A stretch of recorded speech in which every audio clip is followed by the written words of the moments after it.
Yes, and welcome to Vasily's Garden. Now today, folks, we're talking about all things beautiful. Beautiful flowers, beautiful trees, beautiful pathways, even beautiful gardens. That's right, folks, beautiful gardens. Hey, what are you doing on my set, man? Excuse me? This is my set. Who are you? Check this guy out. Where did you come from? Mr. Sink. Okay, Mr. Vasily's Sink. Garden. Yeah, what are you doing here, man?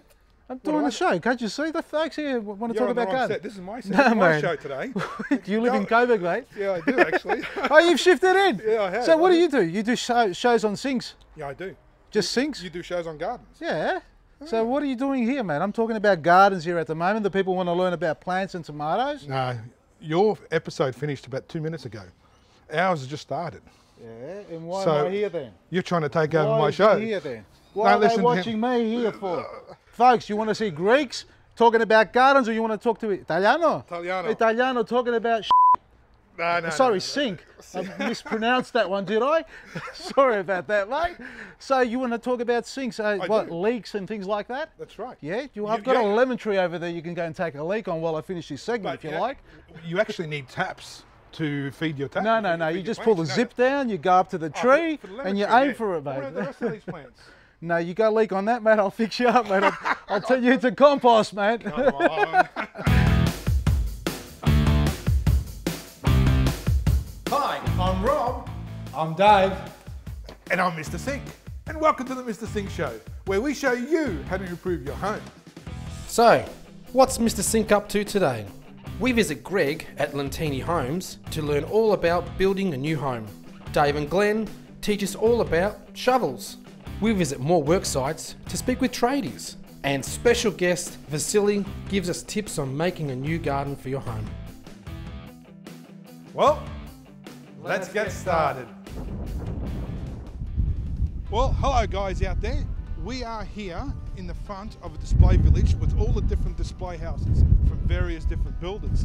And we're going to answer a few questions for you, because when it comes to building a home or getting a new home, or whether you're an owner builder or whether you're going to get a builder, it can be very, very daunting and quite confusing. Absolutely. So what we're going to do is we're going to go into one of these display houses and have a look and help you the next time you build your house. Let's do a quick visit because I'm freezing. It is cold, but I'm going to look for a house that's actually got some heating.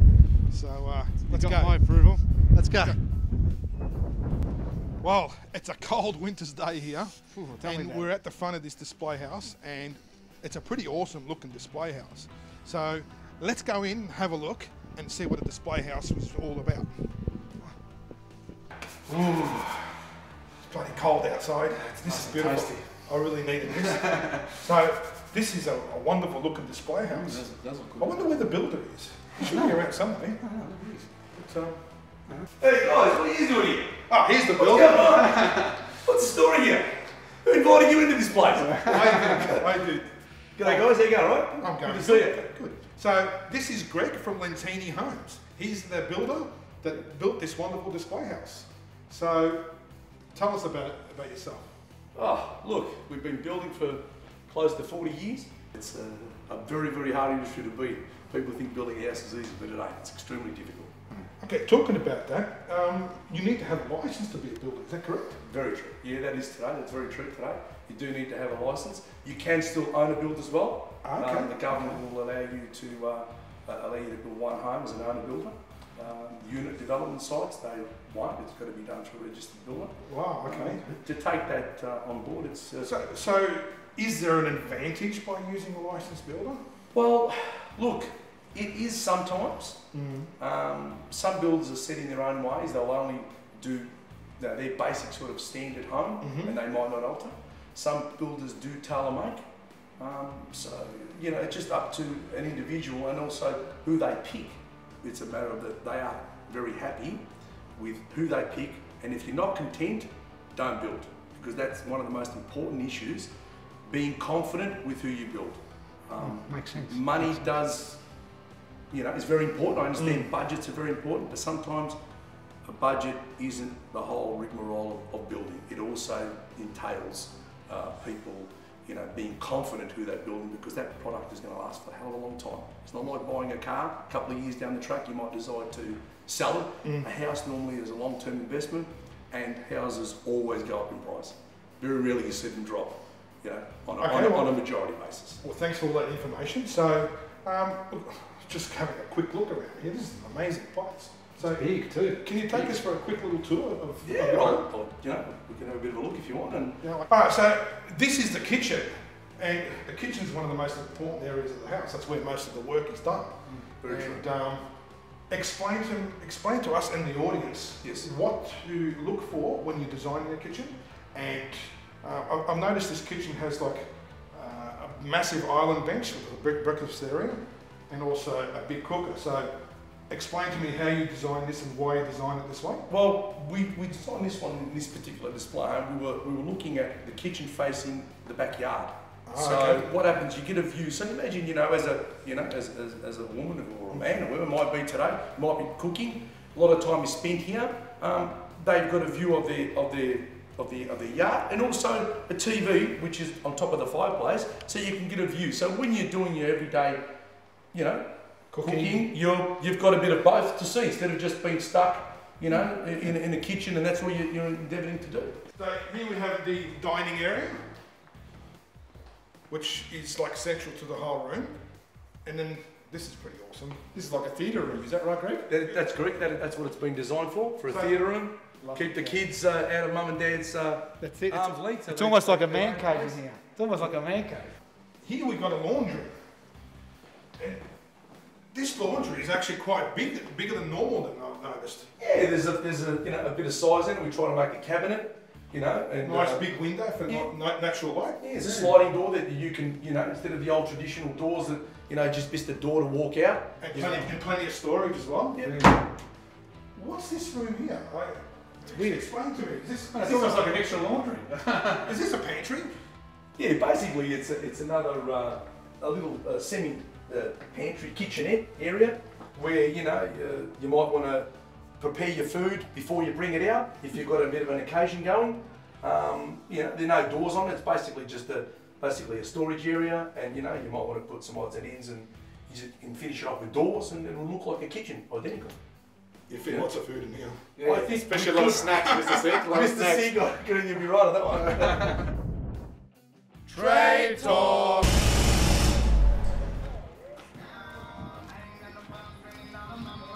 Over here, we've got another building site just full of concrete. They're pouring guys. Hey guys! Say hello to the camera! What's your job? I'm a site manager. You're a site manager? Yeah. How you doing? Good, mate. Good. Mr. Sink's my name. Thanks, mate. Yeah. You? Oh, Peter. Peter. Yeah. Peter Pumpkin Eater, eh? Yeah, that's it.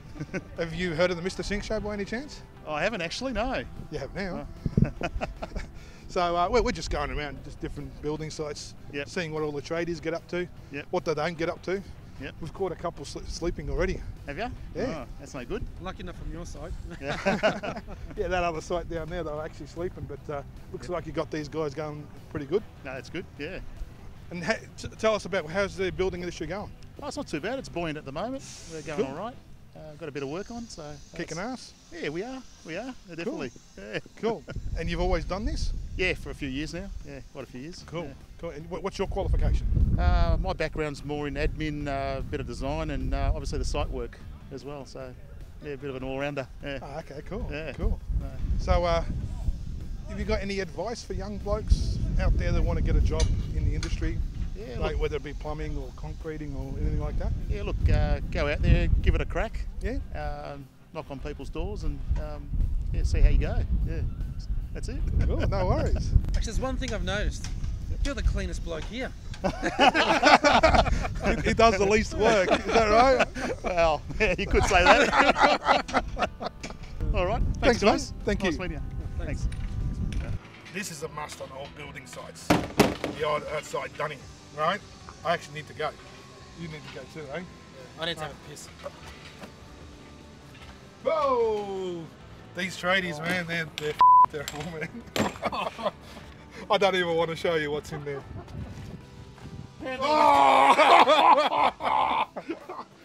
That is shocking.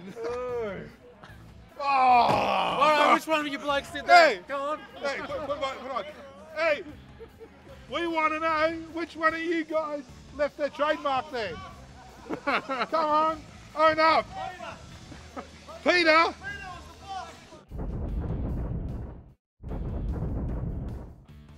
What a tool! Hi again, we're here with Glenn from Tullamarine Hardware. Mate. Dave, how are you, mate? How are you, mate? Good. What have we got today? A couple of different types of shovels. Okay. We've got a normal, like a post hole type shovel, and digging holes. So you do sort of like that? Something like that. Well, you're the Usually expert, like mate. that. Yeah, like that. Get on it and. Beautiful. I like big posts and that sort of stuff. Yes. Yep. You want to do it with trees, that sort of stuff? Oh, you could, but no. It's more for digging holes. Fair Post enough. holes and that sort of And thing. digging my own hole, possibly. That's right. You never know. But what about this one here? It's called a trenching shovel. Trenching. Yeah, So like big trenches, like. Yeah, you want to put a sprinkler hose in the ground or something. You don't want to dig too much out. Yep. Gives you a nice sort of narrow trench. And straight, sort of straight trench. Okay, Yeah. like on the side of a house or something like that. Yeah. And see this real big one. Yes. Now I know what I can use it for, Yes.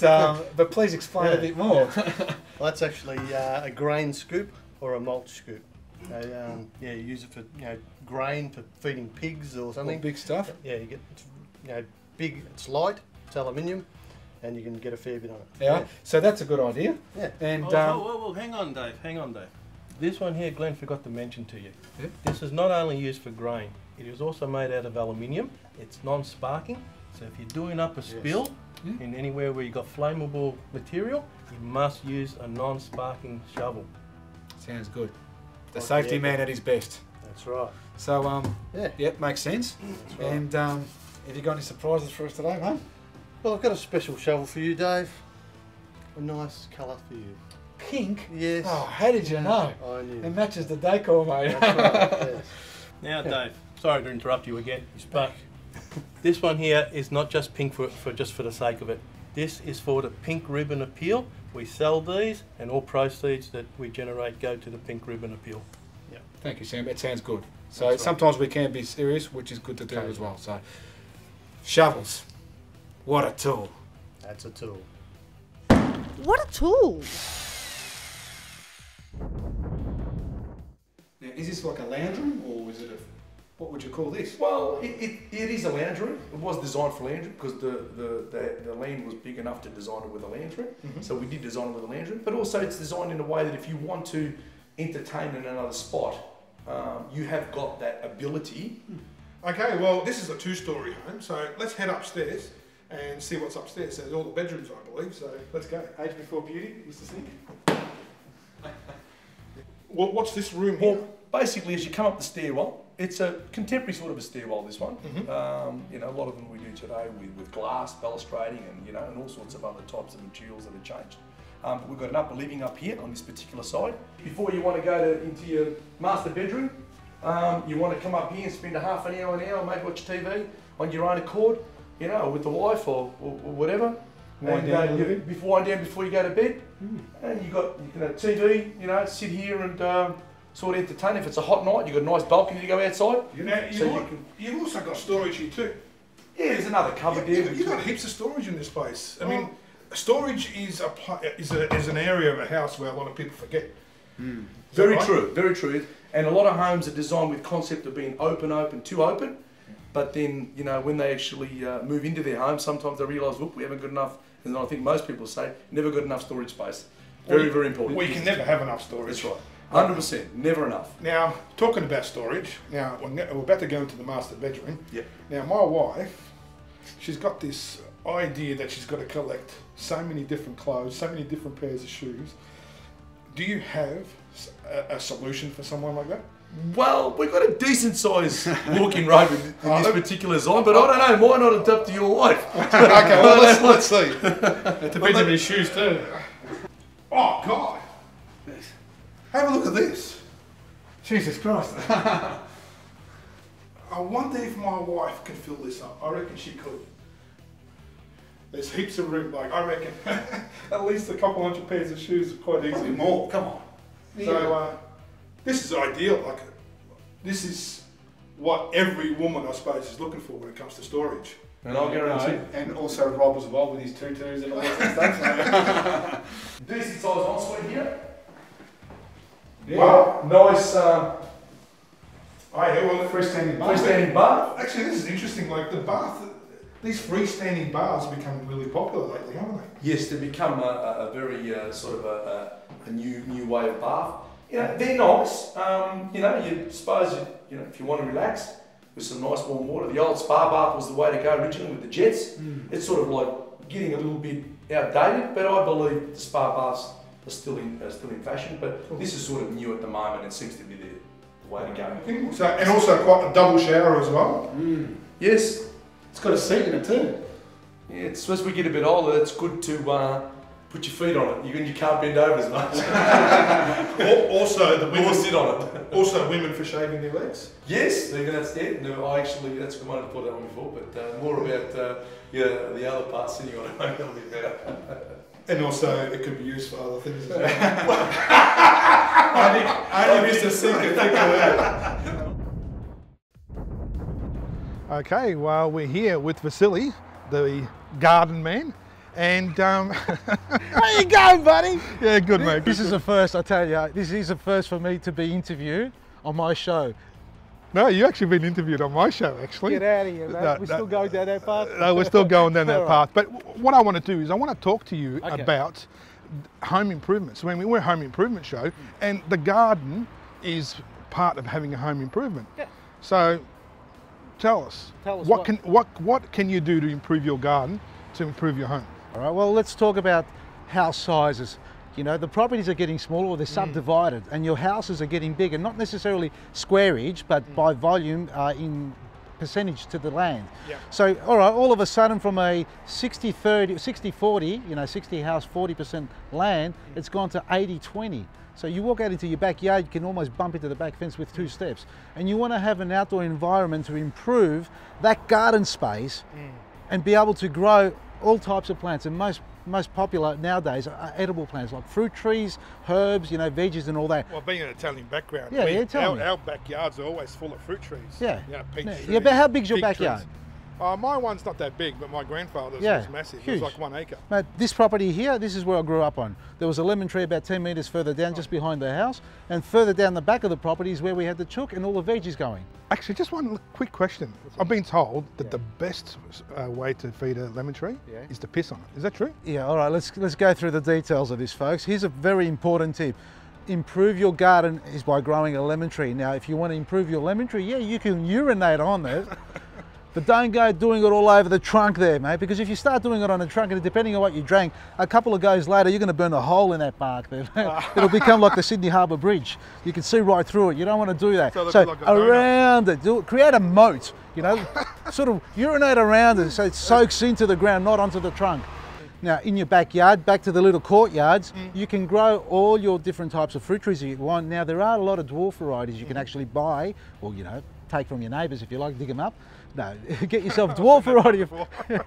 Many a times, man.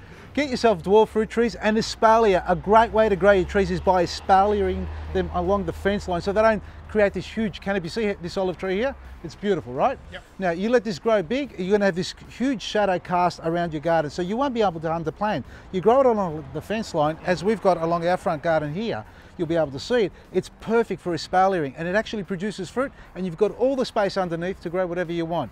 Edible plants, flowering plants, it's called companion planting. Companion. You know, yeah. So you've got your toilet and your wash basin in the same room. That's companion sinking, right? Right? Sinking. Yeah, that's good sinking. Well, thank you, Vasily. Cheers, mate. You're welcome. And next time, you can come on my set. And next time, don't go leaking all over my trees, huh?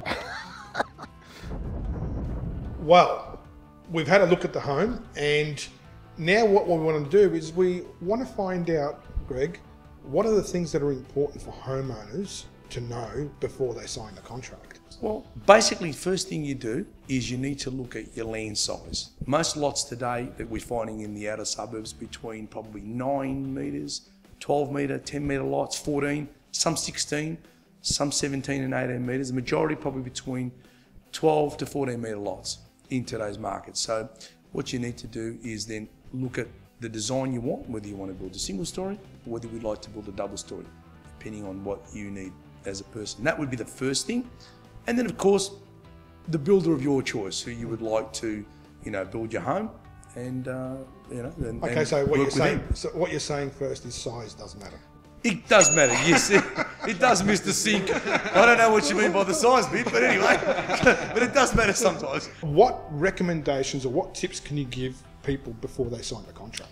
Well, normally you would want to make sure you get your price, details, sort of what you're paying. Mm-hmm. Sometimes there are, some extra site costs that could be incurred, before you sign your contract. They might be able to just give you an allowance for certain things.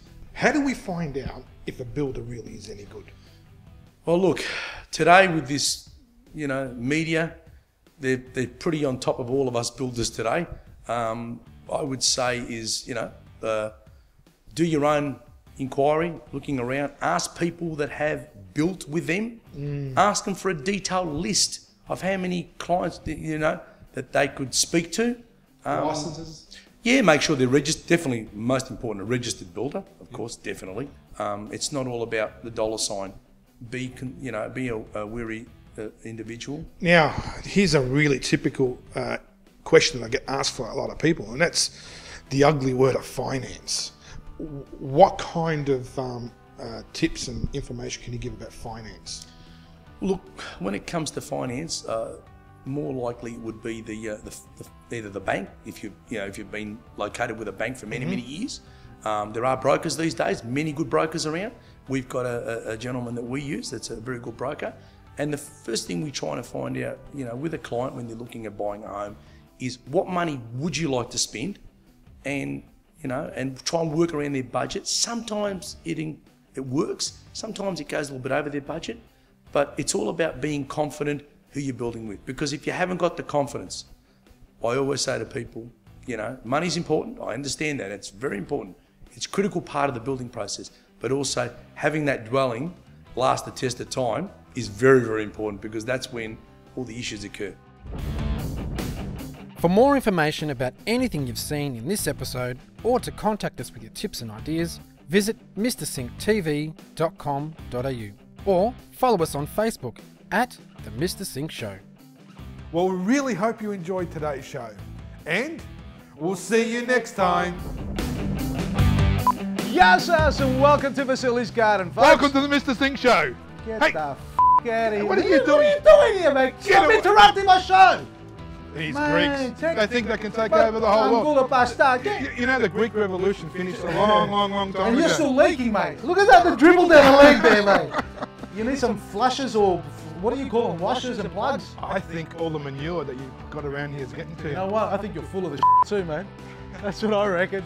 I'll show you how to make compost, but here we are, the walking compost bin, folks. He's full of it. Can't stop talking crap. Get off my set, because your show finished 2 minutes ago. Yeah, but you're on my property. Get the off. Oh, you just charged me rent. We'll call it evens. What do you think? Are we paying drachma or euro here, mate?